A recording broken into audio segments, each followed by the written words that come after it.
É, imagine abrir um livro com a firme intenção de ler, investigar, tipo, talvez até julgar o texto, e aí descobrir logo nas primeiras páginas que, na verdade, é o livro que está lendo a mente de quem abriu. É uma quebra de expectativa bem profunda, não é verdade? Nossa, com certeza. E é uma quebra bem desconcertante no início, eu diria. Sim, muito desconcertante.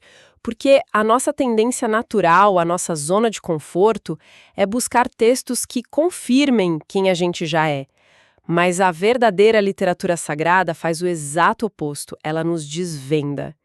E, bom, ao final de mais uma semana, quando o ritmo naturalmente começa a diminuir, os passos ficam um pouco mais lentos e o barulho lá fora parece finalmente ceder algum espaço, lidar com essa quebra de expectativa se torna um momento muito precioso. Uhum, exato. É a hora ideal para pausar, olhar para trás e perceber com uma certa quietude, sabe, como Deus falou de forma tão vívida por meio das Escrituras ao longo desses últimos dias. Existe uma beleza singular em não apenas correr de forma automática para o próximo compromisso da agenda, mas em sentar e observar o caminho que já foi percorrido na mente e no espírito. Sem dúvida.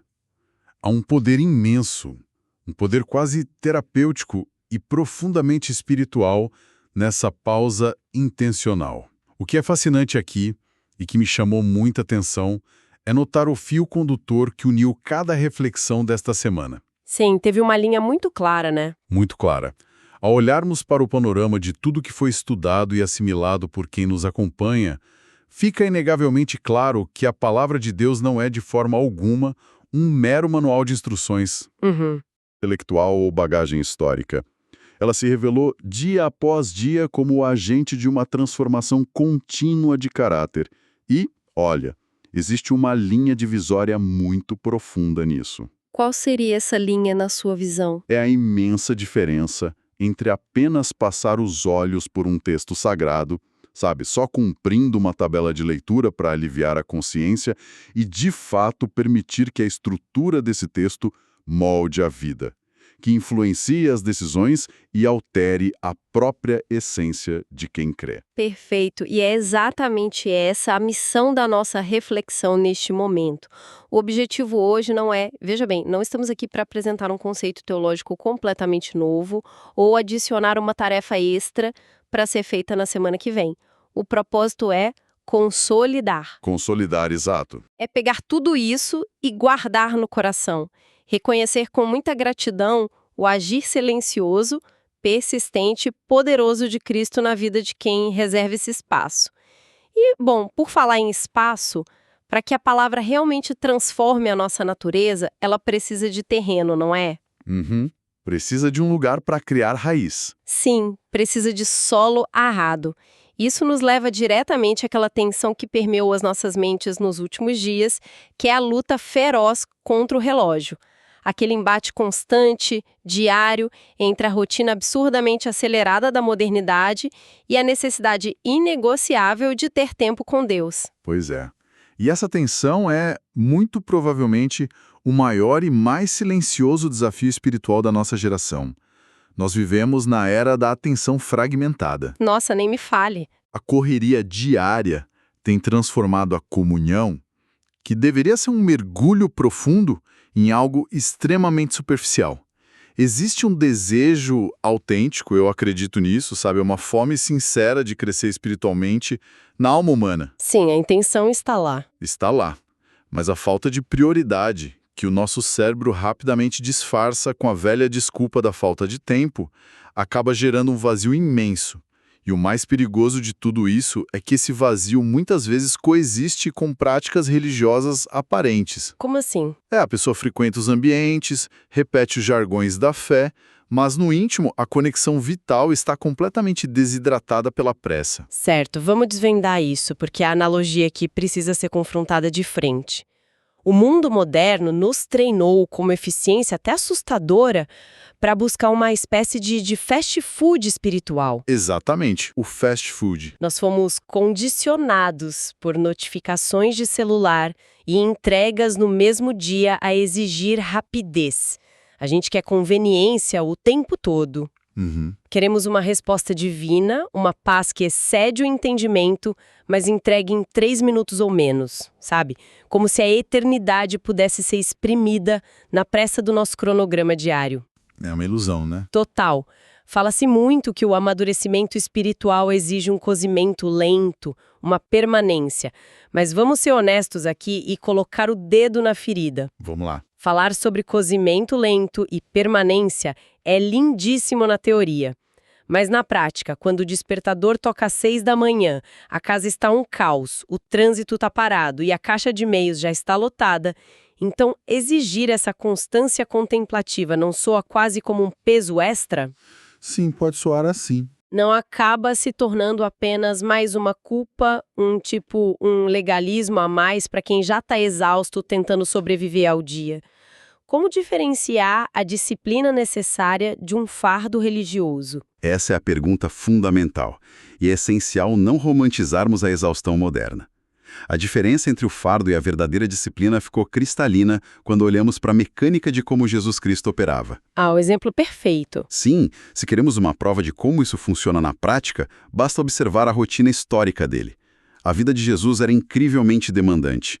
Multidões literalmente o exprimiam, haviam necessidades urgentes a cada esquina, pessoas doentes, oposição política o tempo todo. Uma pressão absurda. Absurda. No entanto, antes de curar, antes de ensinar, antes de resolver qualquer crise, ele se retirava para o lugar secreto.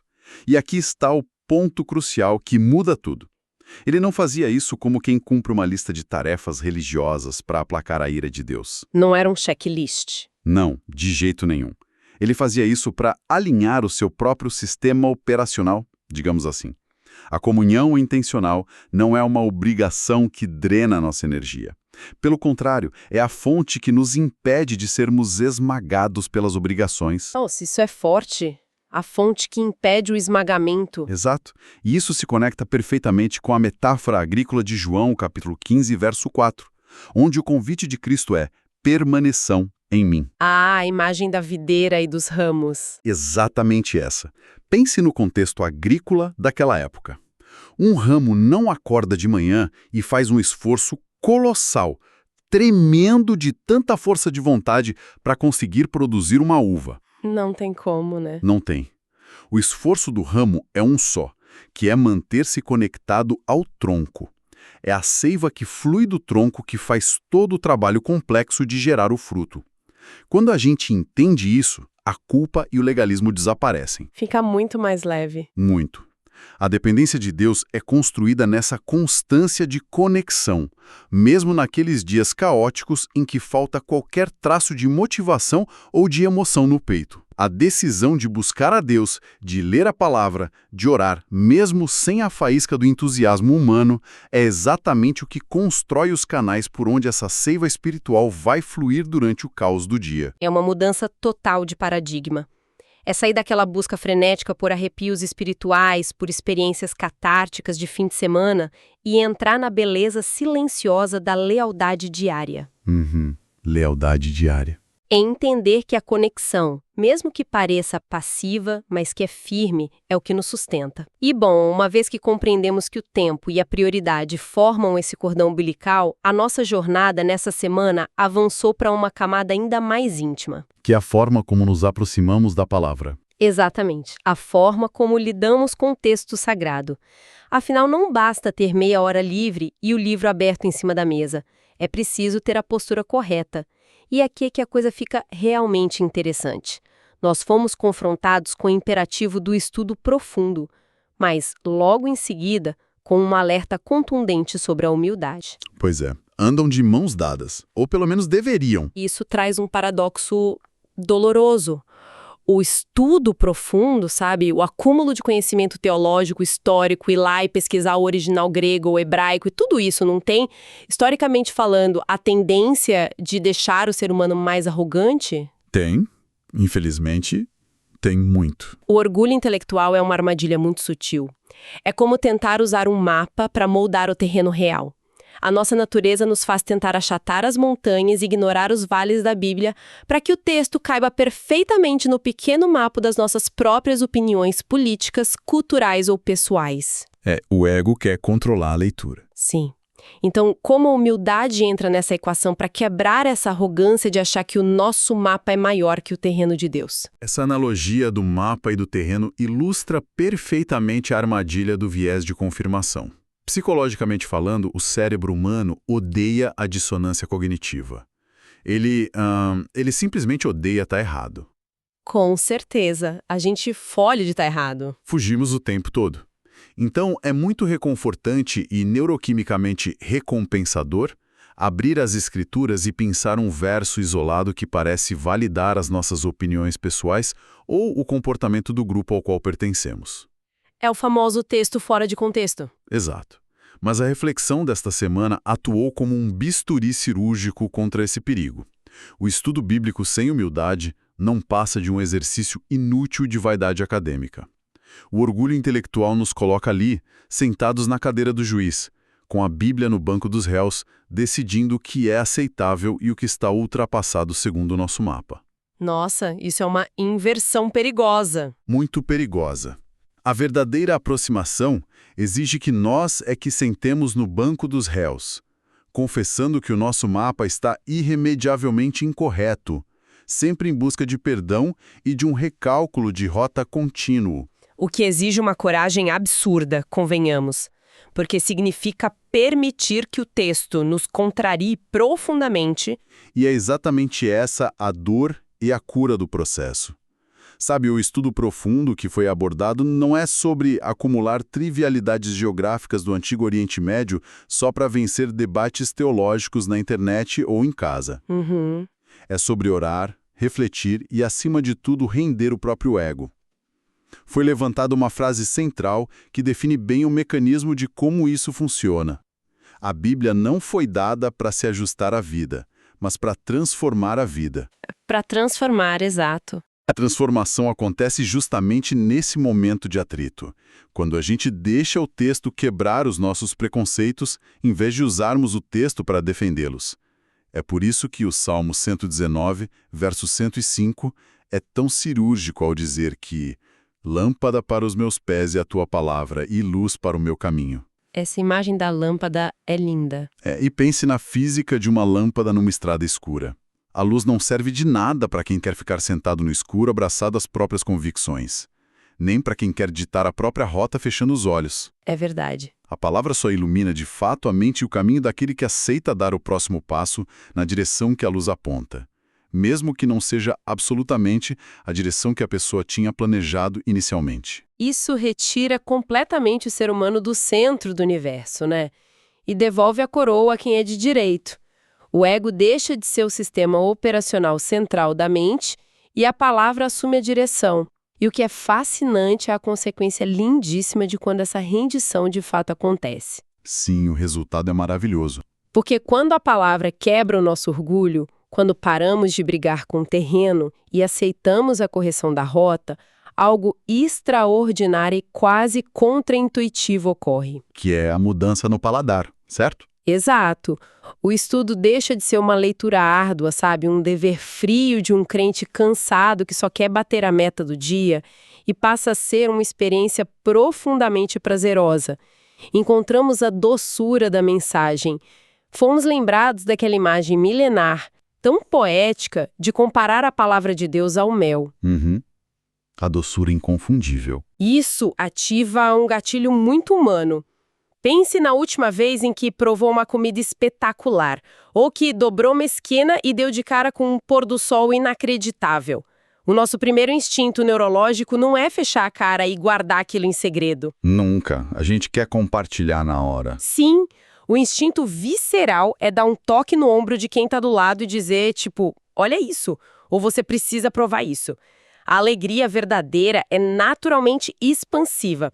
E essa constatação nos conduziu ao que foi brilhantemente chamado de a bênção em dobro. A analogia do mel é de uma precisão impressionante, porque fala sobre satisfação em nível existencial.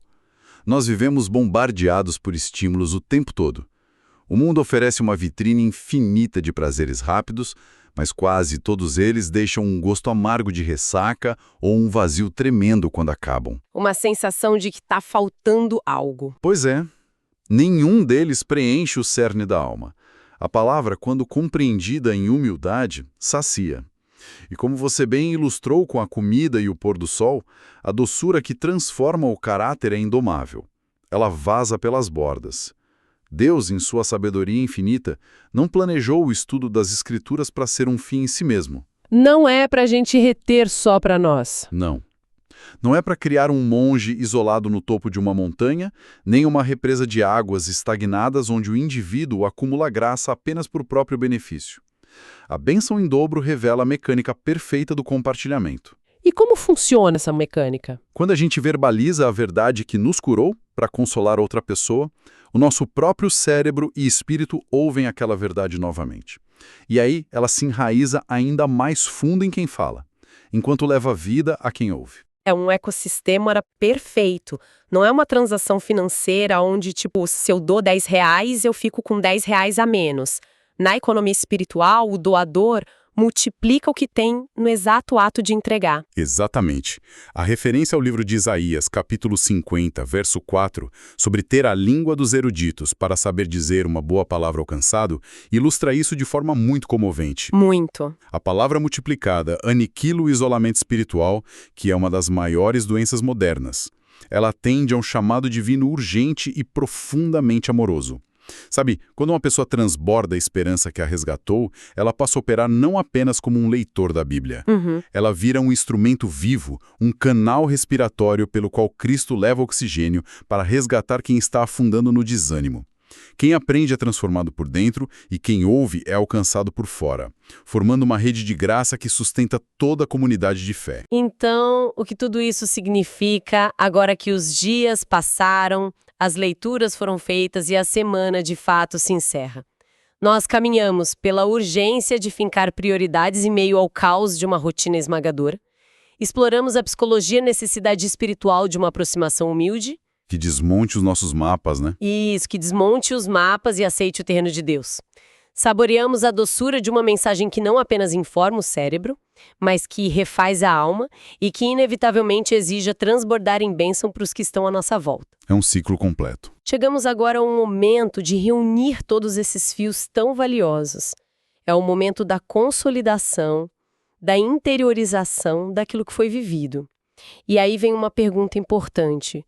Como podemos ter segurança, sabe, no silêncio do coração, depois de fechar a Bíblia e desligar as luzes, de que as horas dedicadas a essas leituras, a esses pequenos momentos de oração, muitas vezes cansados, não foram apenas um exercício mental inútil?